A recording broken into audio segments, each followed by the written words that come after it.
이 시간 함께 보실 말씀은 사무엘상 7장입니다. 설교는 사무엘상 7장 1절부터 14절까지를 할 것이지만 이 시간 본문을 읽는 것은 9절부터 14절까지를 읽도록 하겠습니다. 사무엘상 7장 9절 말씀 보시면, 사무엘이 젖먹는 어린 양을 취하여 온전한 번제를 주께 드리고 이스라엘을 위하여 주께 부르짖으니 주께서 그를 들으시더라. 사무엘이 번제를 드릴 때에 필리스티아인들이 이스라엘과 싸우려고 가까이 왔으나 주께서 그날에 필리스티아인들에게 큰 천둥을 일으키시어 그들을 패주시키시니 그들이 이스라엘 앞에서 패하였더라. 이스라엘 사람들이 미스페에서 나가 필리스티아인들을 추격하였으며 그들이 베칼 아래에 이르기까지 그들을 쳤더라. 사무엘이 돌 하나를 갈다가 미스페와 센 사이에 세우고 그 이름을 에벤 에셀이라 하며 말하기를 주께서 여기까지 우리를 도우셨다 하더라. 그리하여 필리스티아인들이 항복하고 다시는 이스라엘 지경에 오지 아니하였으니 주의 손이 사무엘의 평생 동안 필리스티아인들을 막으셨더라.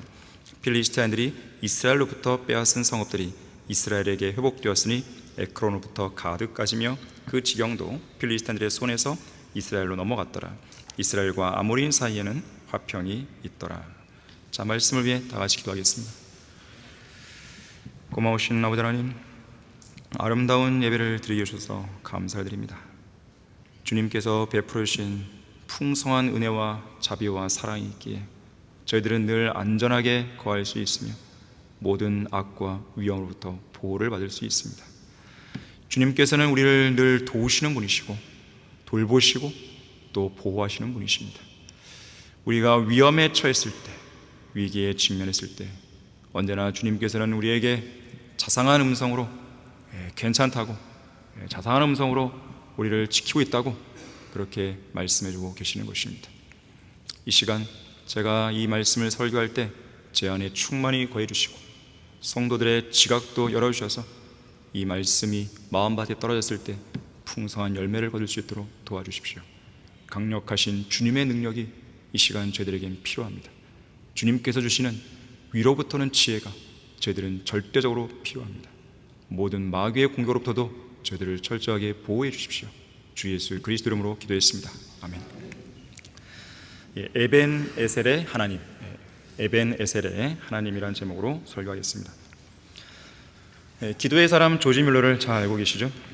조지 뮬러는 고아원 운영에 필요한 모든 돈을 단 한 푼이라도 사람들에게 손을 벌려 받아본 적이 없었다고 합니다. 다시 말해서 모든 사람의 마음을 이 손안에 쥐고 계신 하나님께 오직 기도로 나가 모든 필요를 아뢰었던 것이죠. 그렇게 해서 마음이 감동된 사람들이 고아원을 찾아와 필요한 것들을 공급해 준 것입니다. 고아원 운영에 관한 어떤 일이 있어도 빚을 지거나 은행이나 어떤 단체와 채무 계약을 맺은 적도 없다 그래요. 어떤 경우에는 보유하고 있던 돈이 완전히 바닥나는 바람에 몇 시간 내로 돈이 도착하든지 아니면 모두 다 굶어야 하든지 양자 간의 결판이 나야 하는 그런 순간에도 종종 직면했어요. 하지만 그때마다 어김없이 제때에 돈이 왔고 아이들이 굶주린 배를 안고 잠드는 그런 불상사는 일어나지 않았다고 합니다. 자, 그렇게 기도로 모든 문제를 해결하는 가운데 조지 뮬러가 하나님께 구했던 필요를 그날 당일에 응답받은 것만 해도 약 3만 번이 넘었다 그래요. 어떤 것들은 오랜 시간이 지나도록 응답이 안 되는 경우도 있었지만 그때마다 인내심을 가지고 하나님을 기다리며 끈질기고 간절하게 기도한 결과 응답받은 일도 상당수 있었다고 말합니다. 또한 이보다 더 가난해질 수 없다고 할 만큼 극심한 궁핍에 직면했을 때도 조지 뮬러는 자신의 어려움과 필요에 대해서 얼굴로든지 말로든지 표정으로든지 주위 사람들에게 일말의 암시도 던지지 않았다고 합니다. 모든 문제를 그것이 크든지 작든지 하나님께로 가지고 갔고 기도했고 기도 응답의 확신 속에서 기쁨과 즐거움을 누렸다고 합니다. 조지 뮬러는 아무리 궁핍해도 슬프거나 근심 어린 기색을 전혀 보이지 않았다고 해요. 왜 그런지 물어봤더니 그렇게 하는 것은 하나님께 수치를 안겨드릴 뿐 아니라 주님을 완벽히 신뢰하지 못하는 것으로 사람들에게 보이기 때문에 그렇게 했다고 이야기합니다. 자, 한편 우리를 도우시는 하나님께서는 낙심한 자들에게 위로를 주시고 연약한 자들에게 힘을 주시고 지혜가 부족해서 지혜를 구하는 자들에게는 꾸짖지 않으시고 지혜를 주시는 분이시죠. 인생의 짐과 무게로 지친 성도들이 그것에 짓눌려 있지 않도록 떠받쳐 주시거나 아니면 그 짐과 무게를 대신 져주기도 하십니다. 부력이라는 게 있죠. 부력. 기체나 액체 속에 있는 물체가 그 물체에 작용하는 압력에 의해 중력을 극복하고 위로 뜨려고 하는 힘이에요. 부력입니다. 물체를 위로 뜨게 하는 부력이 그 물체를 아래로 잡아당기는 중력보다 크게 되면 그 물체는 공중에 뜨는 거죠. 이것이 바로 비행기가 뜨는 원리입니다. 1982년 1월 어느 추운 겨울날 무섭게 퍼붓는 폭설 속에서 여객기 한 대가 워싱턴 내셔널 공항을 이륙했습니다. 하지만 그 비행기는 포토맥 강 위에서 낮게 왼쪽으로 돈 후 갑자기 고도가 떨어지기 시작했습니다. 그때 14번가 다리 위로 차를 몰고 가던 사람들은 왜 이렇게 비행기가 낮게 나는 거지? 추락하는 거 아니야? 겁에 질렸습니다. 결국 그 비행기는 얼음이 덮인 포토맥 강에 추락하고 맙니다. 이 사고로 모두 78명이 목숨을 잃게 됩니다. 나중에 사고 원인을 조사해 보니까 비행기 날개 위에 덮여 있는 얼음의 무게 때문인 걸로 알고 있어요.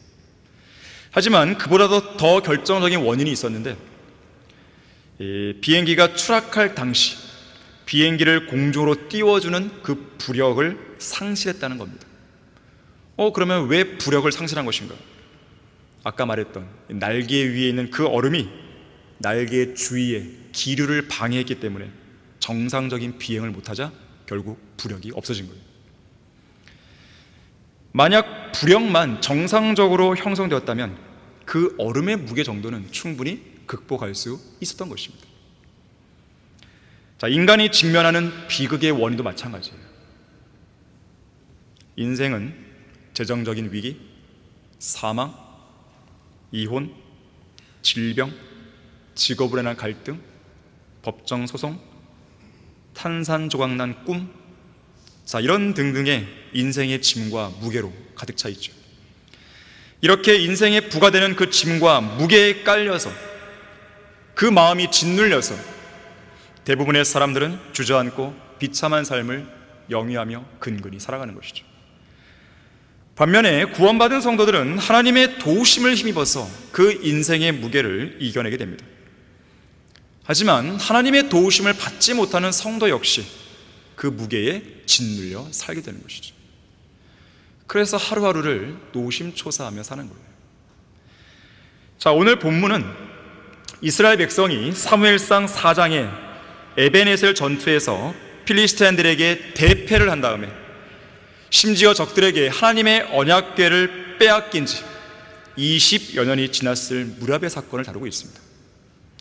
그날의 전투는 사무엘상 4장에서 있었던 그날의 전투는 하나님의 백성에게 있어서 실로 기억하기도 싫은 매우 부끄러운 전투였어요. 특히 그날의 패배 이후에 이스라엘 백성은 필리스티인들의 손에 넘겨져 무려 20년 동안 그들의 지배를 받게 됩니다.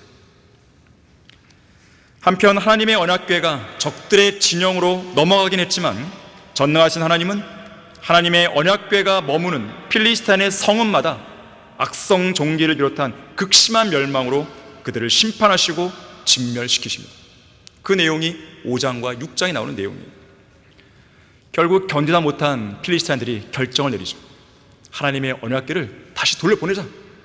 이것 때문에 우리가 망하고 있다. 그런 거죠. 이스라엘 진영을 돌려보냅니다. 그리고 그 언약궤는 오늘 본문 1절, 2절 말씀대로 키럇 여아림에 있는 아비나답의 집에서 아무런 문제 없이 20년 동안 머무르게 되는 것이죠. 자, 이 무렵에 이스라엘 백성은 주 하나님을 구하기 시작합니다. 애곡합니다. 회개하기 시작합니다. 그들을 중심으로, 이 회개를 중심으로 신실한 사무엘이 나섰고, 그리고 전능하신 하나님의 도우심을 다시 받게 되는 거예요. 오늘 설교 제목대로 에벤에셀의 하나님, 도움이 되시는 하나님, 우리를 도우시는 하나님, 그 뜻이죠. 바로 그 하나님의 위대한 손길을 오늘 본문의 백성들은 경험하게 되는 것이에요. 자, 오늘은 그 이야기를 하고자 하는 것입니다. 자, 하나님의 도우심을 받기 위한 조건이 세 가지입니다. 첫 번째는 온전한 회개가 필요합니다. 오늘 본문 3절 4절 보십시오. 사무엘이 이스라엘의 온 집에 일러 말하기를, 만일 너희가 너희 마음을 다하여 주께 돌아오는 것이라면, 회개죠, 너희 가운데서 이방신들과 아스타롯을 치우고 너희 마음을 주께로 세우며 그분만을 섬기라. 이것이 회개의 본질이에요. 돌아와서 누구에게로? 주님께 돌아와서 주님을 섬기는 거죠. 그리하여 이스라엘 자손이 바알들과 아스타롯을 치우고 주만을 섬기더라. 자, 우선 앞선 2절에서요, 이스라엘의 온 집이 눈물로 주님을 구하고 있었어요. 그들의 구원자이신 주 하나님을 간절히 찾고 구한 것입니다. 그 모습을 지켜본 사무엘이 말합니다. 3절에서 그러한 회개가 진정성이 담긴 회개라면, 그 눈물이 진정한 참회의 눈물이라면 우상들을 버리고 마음을 주님께로 세우고 오직 주님만을 섬기라고 백성들에게 촉구하는 것이. 그랬더니 4절에서 백성들이 실제로 치워버리죠. 바알들과 아스타롯을 치워버립니다. 주님만을 섬김으로 그 회개가 진정한 회개였음을 보여주는 것이죠. 잘한 것입니다. 이것이 바로 부흥이에요. 이것이 바로 진정한 회개입니다. 이것이 바로 개혁이에요. 자, 모든 부흥과 회복은 진정한 회개에서 시작되는 것입니다. 특히 6절에서 뭐라 그럽니까? 우리가 주께 죄를 지었나요? 자백하고 있습니다. 사실 이스라엘 백성은 진작 회개했어야 됩니다.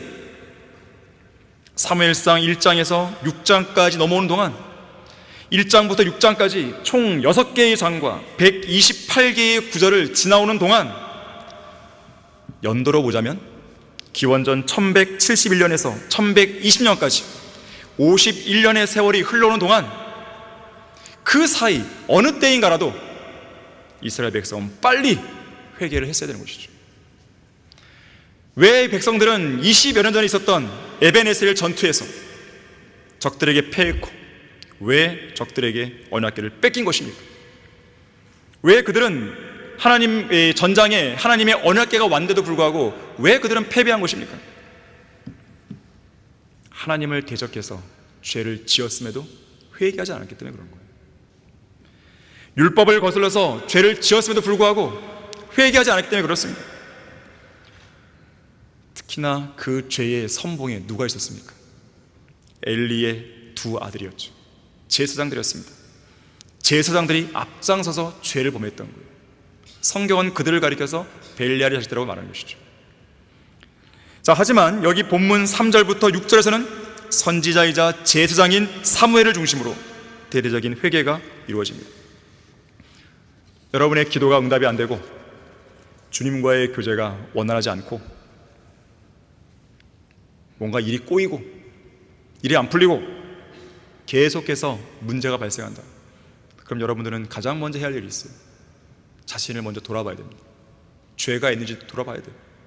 그리고 주님, 제가 주께 죄를 지었나이다 고백해야 되는 것이죠. 이것이 첫 번째로 해야 할 부분입니다. 회개는 죄의 자백에서 시작되는 거예요.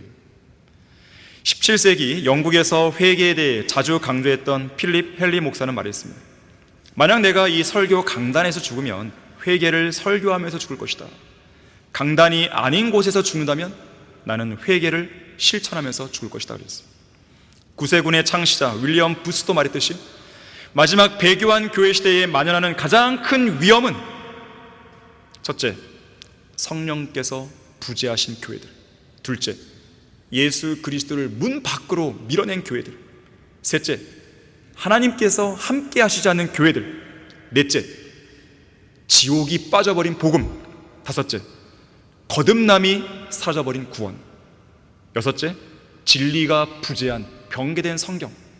그리고 마지막 일곱째, 참된 회개가 없는 용서. 그랬어요. 오늘날 죄와 거짓교리가 난무하고 그 누구보다도 거룩해야 할 목사들의 돈과 권력과 음행으로 설교, 강단이 더럽혀진 이 마지막 배교한 교회 시대에 구원받은 성도들이 최우선으로 해야 할 일이 있다면 그건 바로 진정한 회개입니다. 이 시대에는 진정한 참회의 기도를 좀처럼 찾아볼 수 없어요. 말로는 회개한다고 합니다. 하지만 행실이 없습니다. 말로는 돌아온다고 얘기합니다.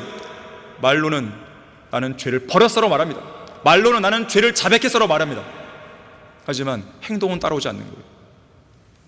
이 시대에는 진정한 참회의 기도가 없습니다. 회개에 관한 한 끊임없이 되뇌는 의미 없는 입술의 고백들만 허공을 가로질러 울려 퍼지고 있는 것이죠. 우리는 주일마다 헌신을 하죠. 주일마다 설교를 듣고 이 자리에 나오거나 아니면 자기 자리에서 주님께 죄를 자백하고 이렇게 하겠다고 결심을 합니다. 결단을 합니다. 자, 그러한 결단이 실행으로 옮겨지는 경우가 얼마나 될까요? 자, 그것은 여러분이 스스로가 아는 것이에요. 내가 주일마다 주님 앞에 나와서 무릎 꿇고 기도하며 아니면 자리에 앉아서 기도하며 이러이러한 죄들을 자백하고 주님 이제부터 이렇게 살겠습니다라고 헌신한 그 결단들, 과연 그 결단들이 여러분의 지난 일주일 생활 속에서 얼마나 지켜졌고 실행되었고 또 그것이 얼마나 많은 열매로 이어졌습니까? 진정한 회개는 실행으로 이어져야 되는 거예요. 거룩하신 하나님께서 우리에게 원하시는 것은 입술만의 회개가 아니라 회개에 합당한 열매입니다.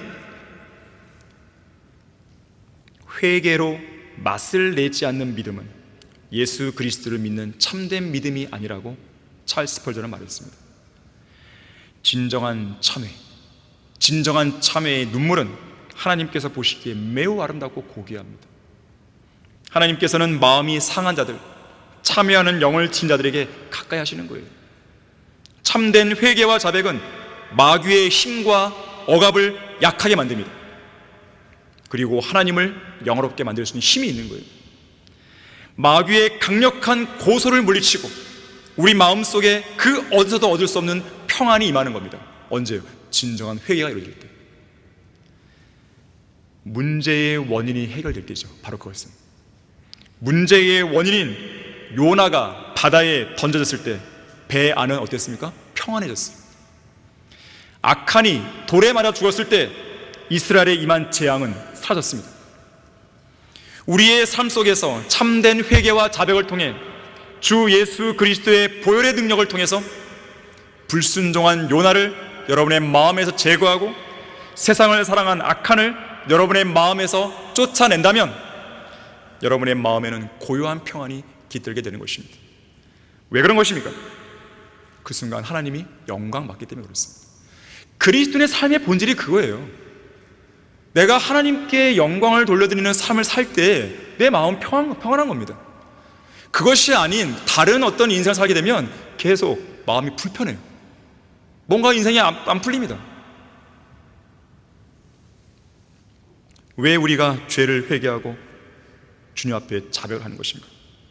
주님은 공의로우신 분이지만 주님께는 풍성한 자비와 죄에 대한 풍성한 용서가 있기 때문에 그렇습니다.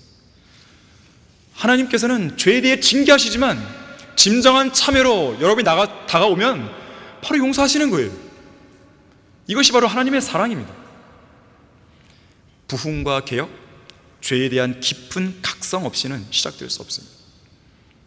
하나님을 향한 첫사랑을 잃었고 지옥으로 향해 가는 혼들에 대한 연민이나 구령의 열정이 싸늘한 시체처럼 식은 성도가 있다면 가장 먼저 해야 될 일은 회개예요. 예수 그리스도의 재림과 하늘의 본향에 대한 소망으로 가슴이 벅차오르지 않는다면 가장 먼저 해야 할 일은 회개입니다. 지금 당장 모든 일을 멈추고 조용한 골방으로 들어가서 하나님 앞에서 은밀한 기도의 시간을 가져야 되는 것입니다. 마음에 어두움이 생기고 또 마음속이 우울해지고 또 마음속이 무언가에 짓눌리고 억눌릴 때는요, 일단 모든 걸 스톱하셔야 돼요. 저는 사역을 하다가도 그렇게 스톱합니다. 그리고 빨리 기도하는 것이죠. 내게 죄가 있다면 빨리 자백하는 것이고, 그렇지 않고 이것이 마귀의 공격이라면 하나님께 의뢰하는 것이죠. 마귀의 공격을 물리쳐달라고. 그게 가장 급선무인 거예요. 무슨 일을 막 하는 게 중요한 게 아니에요. 그것도 사역이라 할지라도 막 하고도 하는 게 중요한 게 아니에요. 하나님과의 교제 회복이 중요한 겁니다. 하나님과의 교제가 원만하지 않으면 어떤 일을 하도 소용이 없어요. 그건 힘이 들고 열매도 없고 그건 불행한 결과를 가져오는 것이에요. 참된 회개는 빠르면 빠를수록 좋습니다.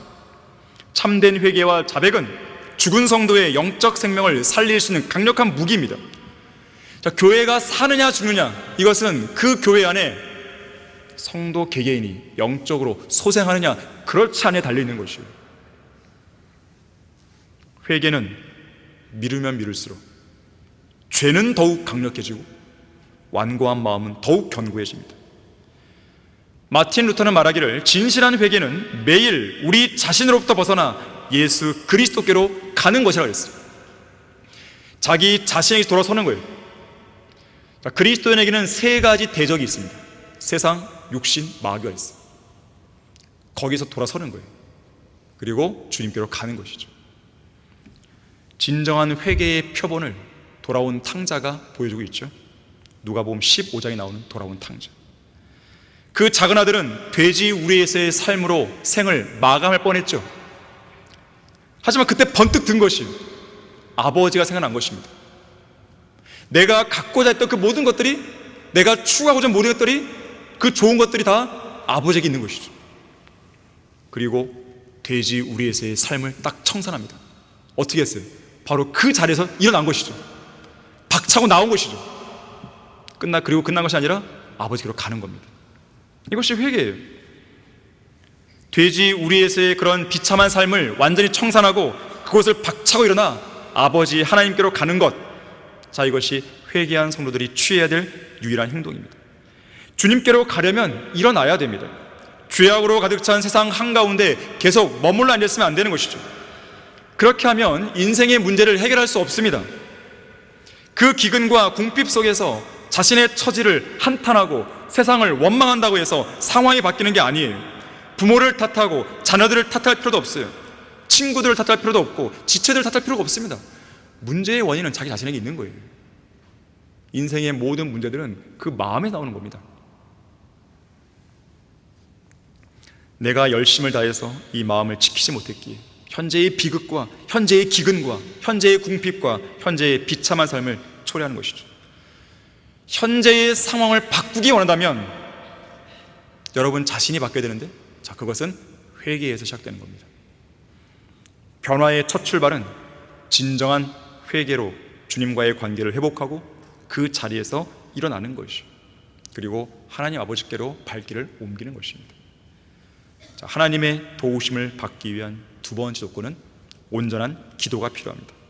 자, 본문 5절을 보겠습니다. 사무엘이 말하기를 모든 이스라엘은 미스페로 모이라. 내가 너희를 위하여 주께 기도하리라 하니 그들이 미스페에 모여 물을 길어 주 앞에 붓고 그날에 금식하며 거기서 말하기를 우리가 주께 죄를 지었나이다 하더라. 사무엘이 이스라엘 자손을 미스페에서 재판하더라. 그때 필리스티안들은 이스라엘 자손이 미스페에 모였음을 듣고 필리스티안들의 군주들이 이스라엘을 치러 올라가더라. 이스라엘 자손이 그 말을 듣고 필리스티안들을 두려워하더라. 이스라엘 자손이 사무엘에게 말하기를 우리를 위하여 주 우리 하나님께 쉬지 말고 부르주소서. 그러면 그분이 우리를 필리스티안들의 손에서 구원하시리다 하더라. 자, 이스라엘 백성이 온전한 회개를 했을 때 대대적인 부흥이 일어났습니다. 부흥이 일어난 역사적인 거점 장소는 어디였습니까? 미스페. 미스페는 성경에서 미스파로도 불립니다. 그 뜻이 뭔가 봤더니 감시탑이에요. 망루예요. 망루. 높은 망대. 망대 위에 올라가서 뭐합니까? 감시하는 거죠. 경계하는 거죠. 적들이 오면 적들이 온다고 소리를 치는 것이죠. 깨어있지 않으면 그 파수의 인물을 볼 수가 없는 거죠. 망루 위에는 올라갔는데 잠들어 버렸어요. 그건 소용이 없는 것이에요. 주목할 만한 부분은요, 이 부흥의 중심에 기도가 있었다는 사실입니다. 항상 온전한 회개 뒤에는 온전한 간구의 기도가 따라오는 거예요. 사실 온전한 간구의 기도를 하려면 앞선 회개가 있어야 됩니다. 주님과의 관계가 회복되지 않았는데 무슨 간구가 필요합니까? 할 수가 없는 거예요. 의미가 없는 거예요, 해도. 그래서 온전한 회개 뒤에 온전한 간구의 기도가 따라오는 겁니다. 사무엘은 백성들을 위해서 주님께 기도했습니다. 기도는 성도들의 집회나 예배나 부흥에 있어서 매우 중요한 요소입니다. 어디 기도뿐이겠습니까? 말씀도 중요하죠.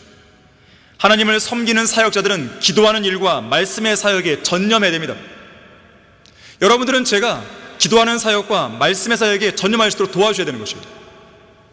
그러면 여러분들에게는 더 유익이 돼요. 왜요? 이 예배 시간이 더 풍성해질 거 아니겠습니까? 선지자 사무엘도 3절 말씀에서 우상들을 버리고 마음을 주님께로 세우며 주님만을 섬기라는 이 말씀을 백성들을 향해 강력하게 설교하죠. 그리고 5절에서는 백성들을 위해 기도합니다. 개혁과 부흥을 일으키는 원동력, 능력의 말씀과 더불어 진지한 기도에 달려 있습니다. 하나님의 말씀을 맡은 사역자들은 강단에서 선포하는 설교가 하나님의 위대한 역사를 통해 열매를 맺는 효과적인 설교가 되도록 기도해야 되는 것입니다. 또한 그렇게 될 수 있도록 설교를 듣는 회중들의 마음을 열어주시고 준비시켜 주시라고 기도해야 되는 것입니다. 설교자뿐 아니라 교회에 속한 모든 성도들도 설교 말씀을 듣는 것만큼이나 교회가 함께 모여 기도하는 일에도 적극 동참하는 것이 매우 중요하다는 것을 기억해야 되는 것입니다. 사무엘은 미스페로 모인 백성들을 위해 기도했습니다. 무엇을 기도했을까요? 우선 그는 하나님의 자비를 간구했을 것이에요. 자비를 베풀어 주시라고 주께 기도했을 것입니다. 특히 6절에서 금식을 하는 가운데 우리가 주께 죄를 지었나이라고, 우리가 주님을 거역하여 죄를 지었다고, 주님을 대적하여 주님을 거슬러 죄를 지었다고 그렇게 자백하는 백성들의 허물과 죄들을 용서해달라고 사무엘은 기도했을 것이에요. 용서는 자비 가운데 이루어지는 것입니다. 7절에서는 이스라엘을 치러 올라오는 필리스탄들의 군주들과 그들의 군대를 두려워하는 백성들의 모습을 보면서 적들을 두려워하지 않는 담대함과 용기를 백성들에게 주시라고 기도했을 것이에요. 하나님께서 우리에게 주신 것은 두려워하는 영이 아니라 능력과 사랑과 건전한 생각의 영이라고 했어요. 여러분의 마음속에 두려움이 몰려오면 바로 그 기도가 필요한 거예요. 주님, 두려움을 몰아내주시고 제 안에 능력과 사랑과 건전한 생각의 영으로 가득 채워주십시오. 기도를 해야 되는 겁니다. 기도는 적극적인 자세가 필요합니다. 기다리는 게 아니에요. 내가 어떤 피로를 느꼈다면 지금 당장 무릎 꿇고 기도하는 것이에요. 어떤 상황이 주어질 기다리면 안 됩니다. 주변 상황이 허락하지 않는다면 내가 마음속으로도 기도해야 되는 것이에요. 왜냐하면 그 기도가 지금 나를 살릴 수 있기 때문에, 그 기도만이 나를 지금 도울 수 있기 때문에 그렇습니다.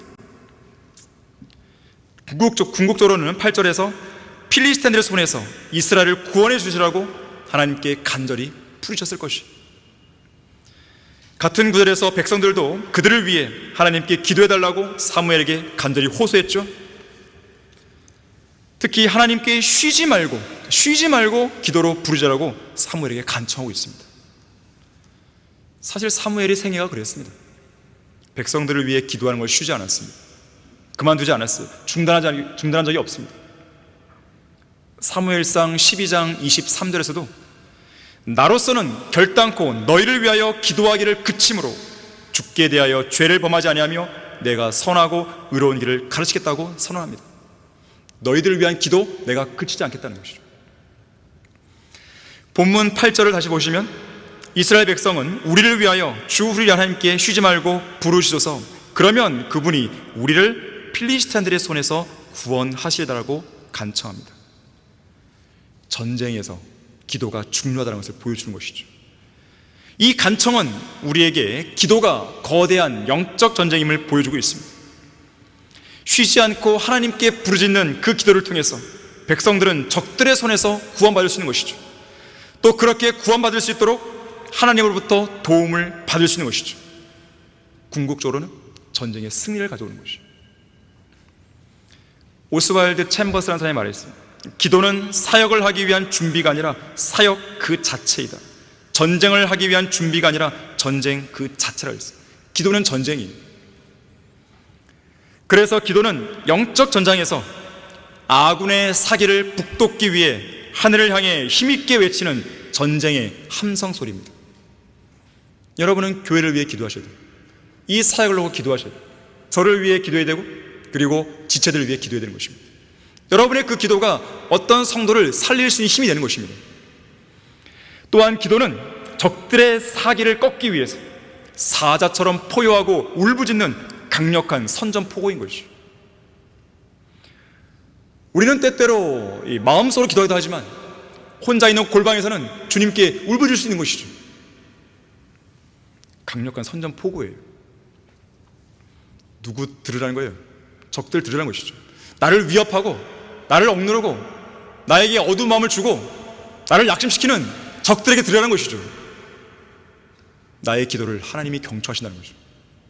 그 기도를 경청하신 하나님께서 너희들을 제압할 거라고. 그 선전포고예요.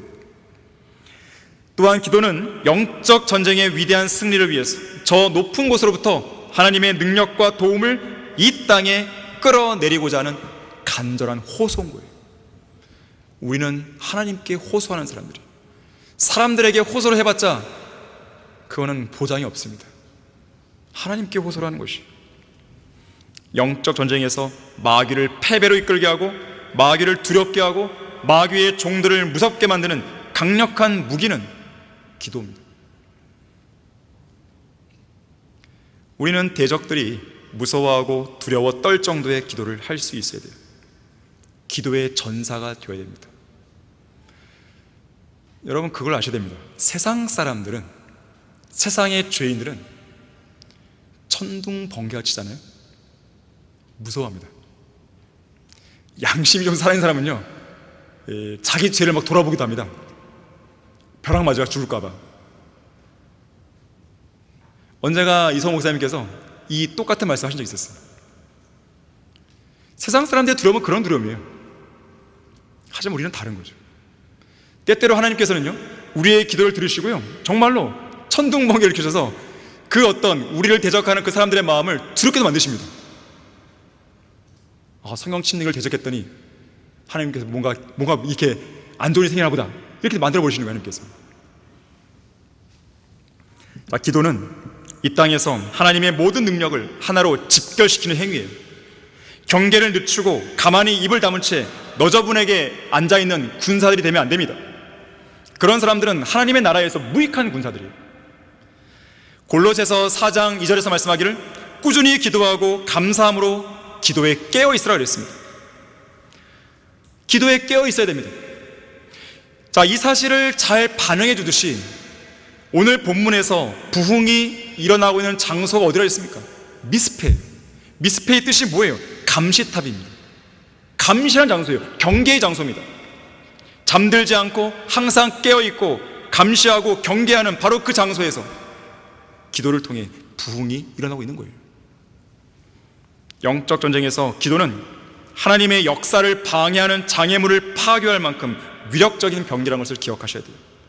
그리스도인이 언제든지 사용할 수 있는 가장 강력한 기도입니다. 그리스도인은 이러한 영적 무기를 소홀히 하면 안 됩니다.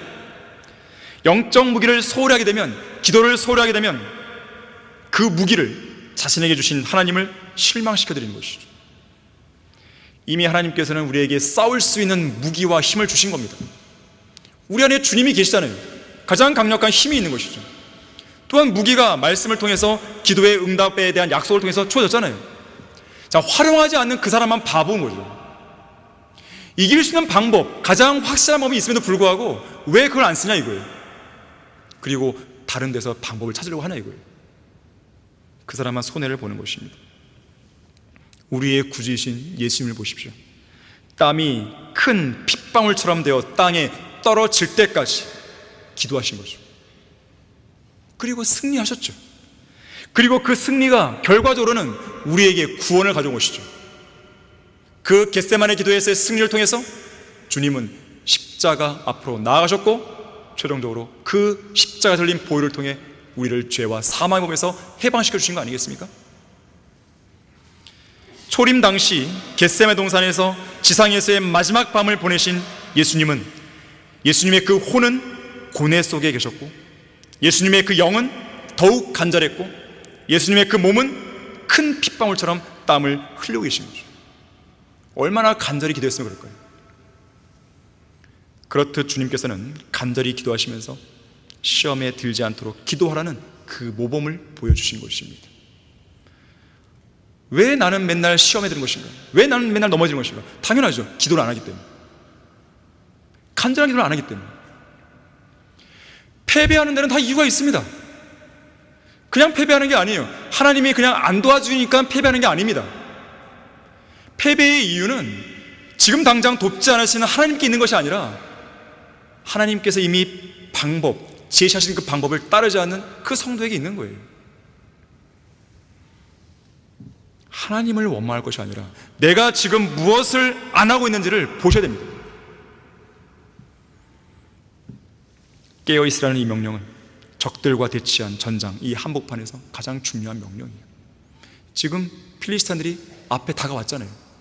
이스라엘 백성들을 물리치러 왔잖아요. 적들이 있는 그 상황에서 깨어있는 기도가 절대적으로 필요한 것이죠. 하나님의 도우심을 받기 위한 조건, 세 번째로 온전한 헌신이 필요합니다. 온전한 회개, 온전한 기도, 온전한 헌신이 필요해요. 본문 9절을 보십시오.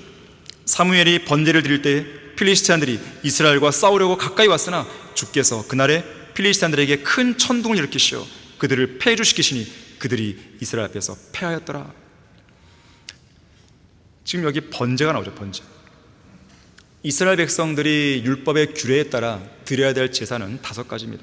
번제, 음식제사, 화목제, 그리고 속건제, 속죄제, 5가지. 그 중에 번제, 이 번제에 대해서는 레위기 1장에 자세히 나옵니다. 이 번제로 드리는 희생 제물을 보게 되면 이 드리는 자의 능력에 따라서 3개의 등급으로 나눠져요. 보통은 이 양을 잡아 드렸는데 돈이 많은 부자는요 소를 잡아 드렸고요, 가난한 경우에는 비둘기를 바쳤습니다. 물론 소든 양이든 비둘기든 어떤 제물을 드리든지 흠이 없어야 되죠. 가장 좋은 제물을 바쳐야 됐습니다. 자, 이런 사실은 흠도 없고 점도 없는 어린 양 같은 예수 그리스도의 모습을 잘 보여주죠. 자, 본문 9절도 선지자 사무엘이 어린 양을 취해서 하나님께 번제로 드립니다. 이 선지자 말라키 시대에는요 백성들이 눈먼 것들과 저는 것들과 병든 것들을 제물로 드렸다가 하나님께 책망을 받았습니다. 그거는 온전한 제물이 아닙니다. 그거는 온전한 번제가 아닌 겁니다. 자, 그런가 하면 구약의 성막에서 번제물을 드리려는 사람이 그의 제물을 성막의 뜰로 가져오게 되면 제사장은 그 제물을 가져온 사람들을 데리고 어디로 가냐면 이 성막 문 옆에 있는 번제단 북쪽으로 자리를 위치시킵니다. 그리고 그곳에서 제물로 바쳐진 소와 양을 죽이게 하죠.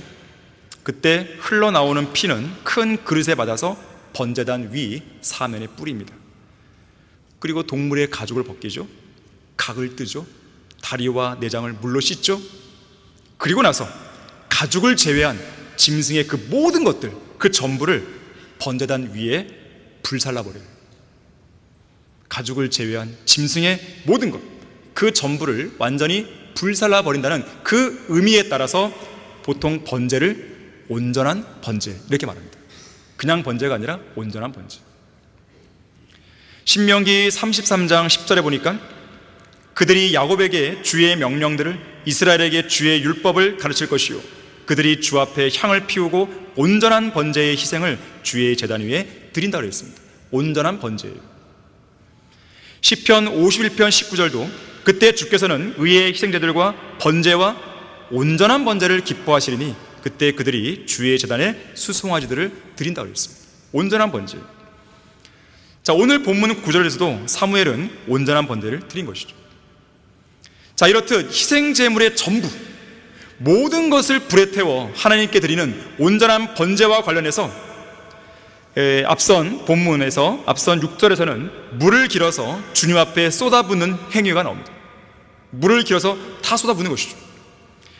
성경에서 하나님 앞에 물을 붓는 행위는요 그렇게 물을 부어 쏟듯이 자신의 온 마음을 다 내어놓고 눈물로 온전히 회개했다는 것을 보여주는 상징적인 행동이에요. 물을 쏟아부었다, 눈물로 온전히 회개했다, 그걸 보여주죠. 일종의 온전한 회개의 표식이에요. 자, 그런 가운데 번제가 드려진 것이죠. 온전한 번제죠. 온전한 번제는 온전한 회개 가운데 이루어지는 것이죠. 온전한 회개 가운데 온전한 헌신도 이루어지는 것이죠. 예수님은 자신의 모든 피를 다 쏟으신 것이죠. 온전한 번제의 제물이 되신 겁니다. 에베소서 5장 2절에서요, 그리스도께서 우리를 사랑하시어 우리를 위하여 자신을 하나님 앞에 향기로운 냄새를 내는 제물과 희생으로 드린 것 같이 너희도 사랑 안에서 행하라고 말씀하십니다. 구약의 율법에서 번제가 흠없이 온전히 드려졌듯이 예수님도 그렇게 드리신 것이죠. 갈보리 십자가라는 그 제단 위에서 우리 죄인들을 위한 온전한 번제물이 되신 것입니다. 번제는 헌신입니다. 예수님께서는 자신의 몸을 바쳤잖아요. 헌신하신 것이죠.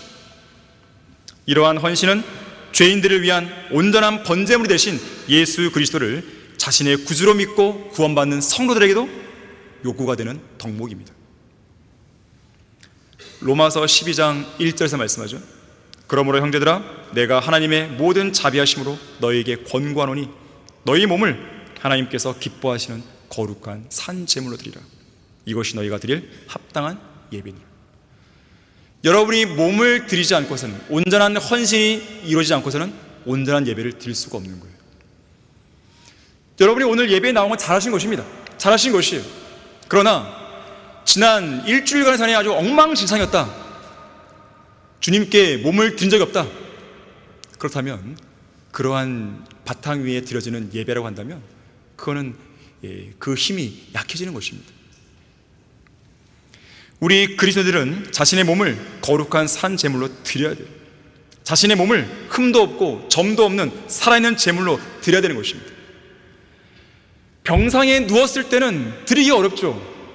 죽음이 딱 임박했을 때는, 이제 숨이 막 넘어갈 때 나는 이제 주님께 몸을 드리겠습니다, 의미가 없는 것이죠.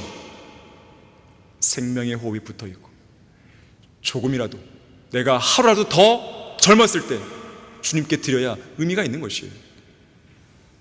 그것이 참된 기독교의 본질입니다. 참된 기독교의 본질은 다른 데 있는 게 아니에요. 주 예수 그리스도를 향한 철저하고 온전한 헌신에 있습니다. 시간이 마냥 주어지는 게 아니에요. 여러분 앞에 주어진 살날이 얼마인지 우리는 알 수 없어요. 하지만 그 살날만큼 나에게 헌신할 기회가 마냥 주어지는 게 아닙니다. 헌신할 기회는 더 단축될 수 있는 거예요. 왜 그럴까요? 내가 언제 죽을지 모르기 때문에 그렇습니다. 아무리 사람이 70, 80을 가늠한다 하더라도 그렇게 살 수 있는 보장이 어디 있어요? 어느 누가 나는 언제 며칠 날 죽을 겁니다, 이걸 보장받고 태어납니까? 없어요. 나이가 들어서 빨리 죽는 게 아닙니다. 나이가 젊다고 해서 늦게 죽는 게 아닙니다. 주님께서는 저녁에 한가한 시간, 주말에 남는 시간에 헌신하는 사람을 기다리는 게 아니에요. 은퇴하고 나서 나는 주님께 헌신하겠어, 하나님은 그렇게 기회 주시는 게 아닙니다. 그런 권리가 여러분에게 있는 게 아니에요. 여러분이 헌신할 가장 적절한 시기는 언제일까요? 지금입니다. 주님을 위해서 자신이 가진 모든 것들을 과감하게 내려놓을 수 있는 일꾼을 원하시는 거예요. 가장 비참한 교회는 일꾼이 나오지 않는 교회입니다. 더 이상 믿음의 용사를 길러낼 수 없는 교회예요. 그것은 살아있는 교회가 아니라 죽은 교회입니다. 마지막 배교한 교회 시대가 처해 있는 이런 영적 현실의 필요, 하나님의 일꾼이 요구되는 시대적인 요청 앞에서 여러분은 반응을 보일 수 있어야 됩니다. 양심이 마비되면 안 되는 것이, 교회에 출석도 합니다. 예배도 드립니다.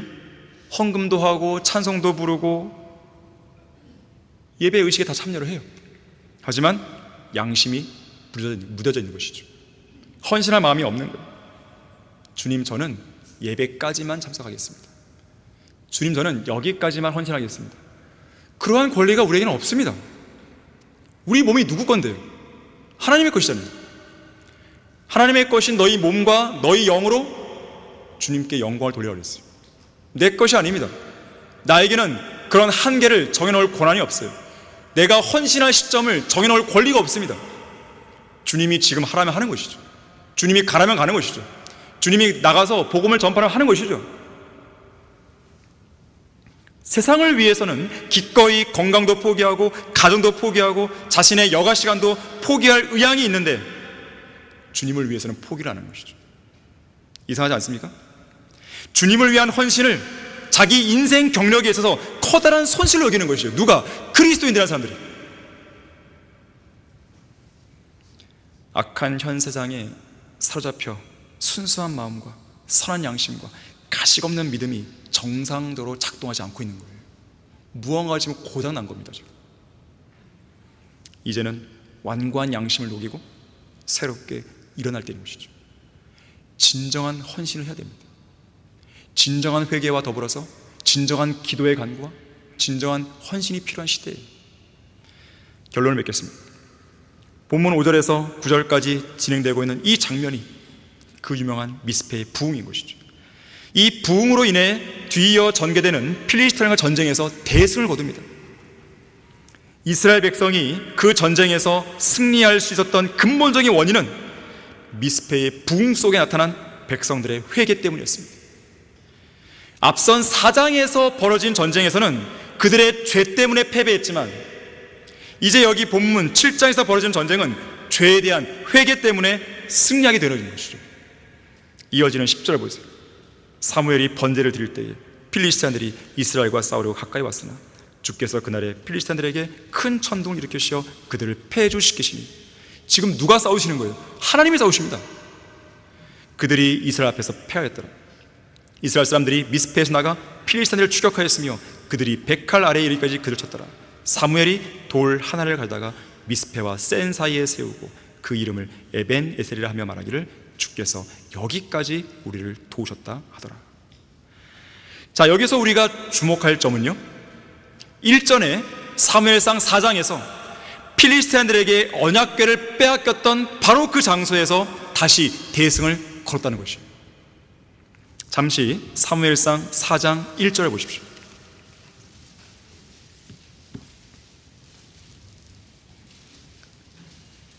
사무엘의 말이 온 이스라엘에 이르더라. 그때 이스라엘은 필리스티안들과 싸우려고 나가서 에벤 에셀 곁에 진을 쳤고 필리스티안들은 앞에게 진을 쳤더라. 자, 여기에 에벤 에셀이 언급되고 있고 오늘 본문도 역시 에벤 에셀이 언급됩니다. 하나님께서는 이 전쟁에서 천둥을 일으켜서 적들을 패류시킨 것이죠.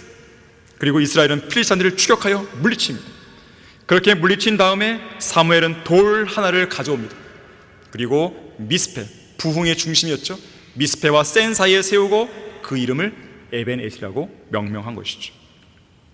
도움이 되는 돌이란 뜻이에요. 도움이 되는 돌.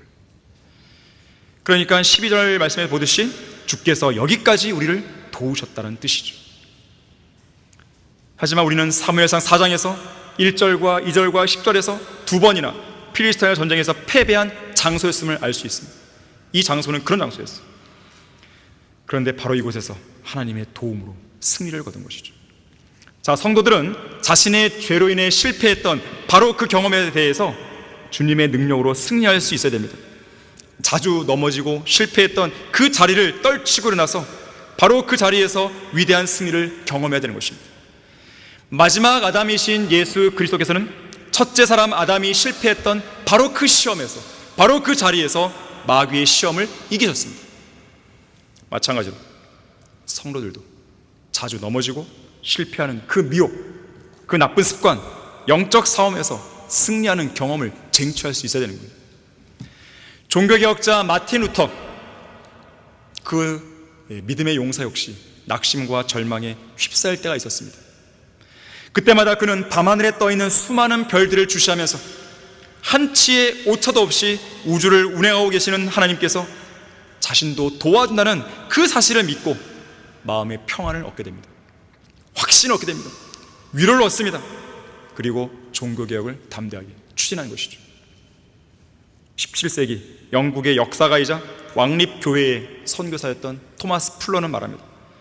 당신이 의지해야 하는 것은 당신 자신의 믿음 그 자체가 아니라 하나님의 신실하십니다. 여러분 자신을 바라보게 되면 한없이 깊은 수렁에 빠질 수밖에 없어요. 왜냐하면 나는 내세울 게 없기 때문에, 맨날 약하고 죄를 짓기 때문에. 하지만 하나님을 보는 순간 하나님의 도움을 얻을 수 있는 거예요. 우리가 믿고 신뢰하는 하나님은 우리에게 필요한 도움을 항상 제때에 보내십니다. 단 한 번도 시간 약속을 어기신 적이 없어요. 그 부분에 관한 실수가 없으십니다. 하늘과 땅을 지으신 하나님은 하늘과 땅을 그분의 마음대로 움직이고 처리하실 수 있습니다. 주님께서는 여호수아가 기브온 전투에서 완전한 승리를 거둘 수 있도록 하시기 위해 하늘의 태양과 달을 제자리에 멈추게 하셨어요. 히스키야의 질병을 치유했다는 그 표적을 위해서도 아하스의 해시기에서 아래로 내려간 그림자를 10도 위로 되돌리신 것이죠. 온 우주를 직접 설계하시고 만드신 하나님은 그분의 목적에 따라 우주의 시간을 바꿀 수 있는 분이십니다. 10의 22승계로 추정될 만큼 셀 수 없이 많은 별들의 수를 직접 헤아릴 뿐 아니라 그 모든 이름들을 다 기억하시고 우주의 12궁성을 그들의 시기를 따라 불러낼 수 있으며 하늘의 규례들을 운행하시고 그 통치를 땅에 펴실 수 있는 분께서 태양과 달의 움직임을 통제하는 것쯤이야 아무것도 아닌 것이죠. 하물며 이 땅에서 벌어지고 있는 그런 일들과 우리 각 성도가 갖고 있는 문제들쯤이야 주님께서 보실 때 얼마나 대수롭지 않게 여기시겠습니까? 예레미야 애가 3장 25절 26절은 이렇게 말씀합니다. 주께서는 자기를 기다리는 자들에게와 자기를 찾는 혼에게는 선하시도다. 사람이 주의 구원을 바라고 조용히 기다리는 것이 좋은 것이라고 했습니다. 지금 당장 주님께로 나아가서 주님의 도우심을 기다려야 됩니다. 주님의 도우심을 구해야 됩니다. 주님의 도우심을 받아야 됩니다. 그리고 주님의 능력을 경험해야 돼요. 주님을 향해서 마음이 온전한 자들을 위하여 보이시는 하나님의 강력하심, 위대하심, 우리를 돌보심, 우리를 보호하심, 우리를 도우심, 자, 이 모든 것들을 목도하는 여러분 모두 되기를 바라겠습니다. 자, 기도하겠습니다. 위대하신 주 하나님 아버지, 전능하신 아버지 하나님, 불가능한 것이 없으시고 어려워서 못할 일도 없으시며 없는 것들을 있는 것처럼 부르시고 무에서 유를 생성하시는 아버지 하나님, 한 개인의 생사복뿐만 아니라 나라의 흥망성쇠와 생태계의 먹이사슬과 하늘과 땅의 모든 규례들과 우주의 모든 구성요소들을 주관하고 계시는 전지전능하신 아버지 하나님, 우리는 하나님을 그렇게 아버지로 부를 수 있는 특권이 주어져 있는 것입니다. 위대하신 하나님이라고 우리가 기도를 통해 부르고 고백하지만 정말로 우리가 위대하신 하나님을 정말로 신뢰했는지 그것은 우리 자신이 돌아볼 문제인 것입니다. 주님은 기도 응답에 관한 풍성한 약속을 우리에게 주셨습니다. 내가 살아있다고, 내가 너희 안에 있다고, 내가 세상 끝까지 너희와 항상 함께 있다고 그렇게 주님은 약속하셨는데 우리는 너무나도 그 약속을 쉽게 잊어버리고 또 우리는 인간적인 방법을 강구하며 위기를 타개해 나가려고 했던 것이 어떤 적이 한두 번이 아닌 것입니다. 하지만 이 시간 우리는 달라지길 원합니다. 주님만을 신뢰하길 원합니다. 회개가 필요하다면 온전한 회개를 하길 원합니다. 기도가 필요하다면 온전한 기도를 드리길 원합니다. 헌신이 필요하다면, 결단이 필요하다면 그야말로 온전한 헌신과 결단을 이 시간 우리는 하길 원합니다. 우리의 마음을 움직여 주십시오. 우리의 마음이 주님께 더욱 밀착되게 해주십시오. 주 예수 그리스도 이름으로 기도했습니다.